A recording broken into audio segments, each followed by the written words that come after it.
जहां पर भी आप चाहते हैं कि इंटरव्यूअर आपसे कोई सवाल पूछे, वहां पर आप थोड़े स्पेसिफिक हो जाए। जैसे अगर आप चाहते हैं कि आपकी हॉबीज से कोई सवाल आए, तो हॉबीज को आप इस तरह से बताएं। ऐसी और वीडियोस देखने के लिए सब्सक्राइब करें इस चैनल को और आगे आने वाले वीडियोस के नोटिफिकेशन पाने के लिए बेल आइकन को प्रेस करें। दोस्तों, इंट्रोडक्शन किसी भी इंटरव्यू का सबसे पहला क्वेश्चन होता है जब इंटरव्यूअर आपके बारे में जानना चाहता है। यह प्रश्न आपसे अलग अलग तरीके से पूछा जा सकता है, जैसे tell me something about yourself, introduce yourself, या फिर कुछ अपने बारे में बताइए।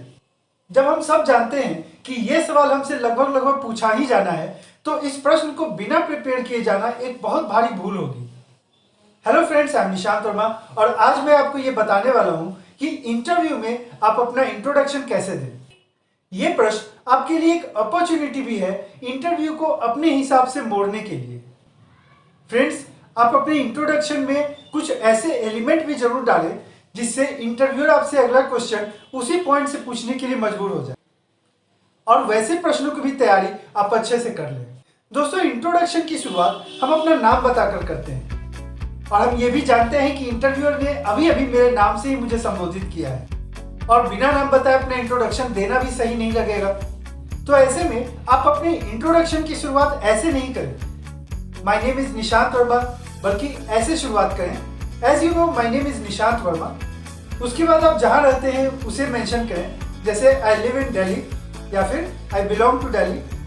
उसके बाद आप अपने एजुकेशन के बारे में बताएं, या फिर अगर आप कहीं काम कर रहे हैं तो फिर आप अपने प्रोफेशनल डिटेल्स को बताएं। जो भी रिसेंट है उसे आपको पहले बताना है, जैसे आप अभी कहीं जॉब कर चुके हैं या फिर आप कहीं जॉब कर रहे हैं तो उसे आप ऐसे बता सकते हैं।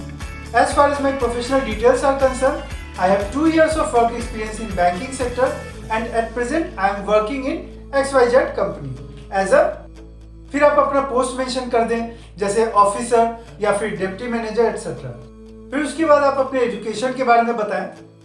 अगर अभी आपकी पढ़ाई चल रही है तो आप ऐसे बता सकते हैं, I am in BA second year, या फिर आई एम परसुइंग ग्रेजुएशन या बीटेक एटसेट्रा। या फिर अगर अभी आपका ग्रेजुएशन कंप्लीट हो चुका है तो आप इस तरह से बता सकते हैं, I am BCom from XYZ college, या फिर I am BSc from XYZ college etcetera. इसके बाद आप अपने एक्स्ट्रा करिकुलर एक्टिविटीज और अचीवमेंट्स को बता सकते हैं। फ्रेंड्स, यही वो मौका है जहां पर आप इंटरव्यूअर को अपने लिए अगला क्वेश्चन तैयार करने के लिए प्रेरित कर सकते हैं, जैसे apart from this I am a very good chess player, football player, या फिर सिंगर। अगर आपने उसमें कुछ मेडल वगैरह भी जीता है तो आप उसको भी जरूर मेंशन करें, जैसे I have von several singing competition and so on. फिर आप अपने स्ट्रेंथ के बारे में बता सकते हैं, जैसे एज फार एज, या फिर so far as my strengths are concern, I am self motivated, hard working and discipline person and so on. फिर आपको और जो कुछ भी ऐड करना है आप ऐड कर सकते हैं। उसके बाद आप अपने हॉबीज को भी मेंशन कर सकते हैं, जैसे my hobbies are singing and dancing etcetera. जहां पर भी आप चाहते हैं कि इंटरव्यूअर आपसे कोई सवाल पूछे, वहां पर आप थोड़े स्पेसिफिक हो जाए। जैसे अगर आप चाहते हैं कि आपकी हॉबीज से कोई सवाल आए तो हॉबीज को आप इस तरह से बताएं, my hobby is dancing, I have learned Bharatanatyam and other dance forms and I have performed on various occasions. यहाँ पर काफी संभावना बन जाती है कि इंटरव्यूअर आपसे इससे संबंधित कोई सवाल पूछे। अब आगे बढ़ते हैं। फिर आप अपने शॉर्ट टर्म गोल्स और लॉन्ग टर्म गोल्स को भी मेंशन कर सकते हैं, और साथ में ये जरूर बताएं कि आप ये गोल्स क्यों अचीव करना चाह रहे हैं। जैसे my short term goal is to become XYZ and my long term goal is to do this और इज टू डू दैट। यहाँ पर आप जो कुछ भी मेंशन करना चाहे वो मेंशन कर दें, और उसके बाद आप उसके रीजंस को भी मेंशन करें, जैसे I want to achieve this goal because, और उसके बाद आप अपना रीजन मेंशन करें। फिर लास्ट में अपने इंट्रोडक्शन को इस तरह से एंड करें, दैट्स ऑल अबाउट मी, या फिर that's all from my side.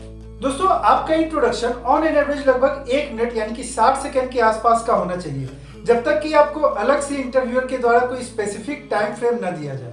दोस्तों, जो भी चीजें मैंने आपको अभी यहाँ पर बताई हैं, ऐसा कोई जरूरी नहीं है कि बिल्कुल आपको उसी तरह से अपना इंट्रोडक्शन तैयार करना है, बल्कि इसकी हेल्प से आप अपना एक बढ़िया सा इंट्रोडक्शन तैयार कीजिए और उसको अच्छे से प्रैक्टिस कीजिए। इससे रिलेटेड जो कुछ भी क्वेश्चंस आपसे पूछे जा सकते हैं उसको भी अच्छे से प्रैक्टिस कर लीजिए। लेकिन ध्यान रहे, कोई भी जवाब आपको रटना नहीं है, बल्कि उसको आपको नेचुरल तरीके से बोलना है।